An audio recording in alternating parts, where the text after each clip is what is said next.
What is the presumption of innocence? The phrase innocent until proven guilty has become cliché, but the concept is still alive and well. Presumption of innocence is a legal concept that means an accuser is required to prove allegations through clear, compelling evidence before a guilty verdict is rendered by the trier of fact against a defendant. This is commonly referred to as the burden of proof.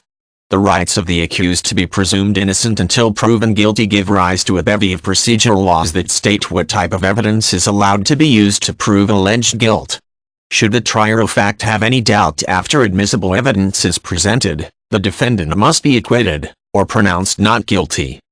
Criminal trials can be heard by a judge and a jury, or by a judge alone. In cases where a jury is the trier of fact, the judge makes decisions that relate to statutory and procedural legal issues. Admissibility of evidence, for example, is very important in maintaining the presumption of innocence. Should a judge allow irrelevant or prejudicial evidence, a jury might not focus upon the facts of the case instead of background, hearsay, or something completely irrelevant. Conviction by distraction is not fair play in most modern courtrooms.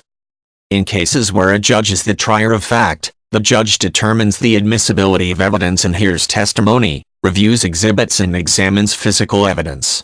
The judge already has seen the evidence offered, so some people feel that it might be hard for the judge not to consider the evidence, despite its admissibility. For this reason, most felony criminal trials are presided over by a judge and decided by a jury. In some cases, however, there are circumstances that make it difficult for a jury to maintain the presumption of innocence. Cases involving well-known or widely disliked defendants who do not wish to testify on their own behalf, or those that involve complex legal issues often end up with a bench trial.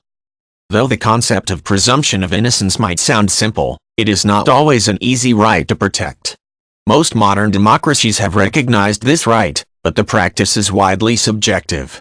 Some nations have an investigating magistrate, the presence of which removes the neutral, blank slate idea of what a judge is supposed to be. Whether presumption of innocence can be maintained in these types of courts is hotly debated. Many people complain that some institutions jump the gun and punish individuals who have not yet been found guilty or who have actually been found not guilty by a court of law. Students at many universities are expelled if they are indicted of a crime, regardless of whether they are found guilty. Companies fire or refuse to hire individuals who have been charged with certain crimes, despite the status or outcome. Courts that set high bail to detain defendants deemed a flight risk have been criticized under this principle.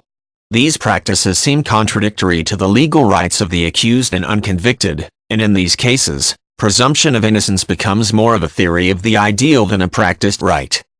Most modern democratic societies have rejected presumption of guilt in favor of presumption of innocence. For someone to be required to prove their innocence has been classified as a contradiction to principles of freedom and enlightenment.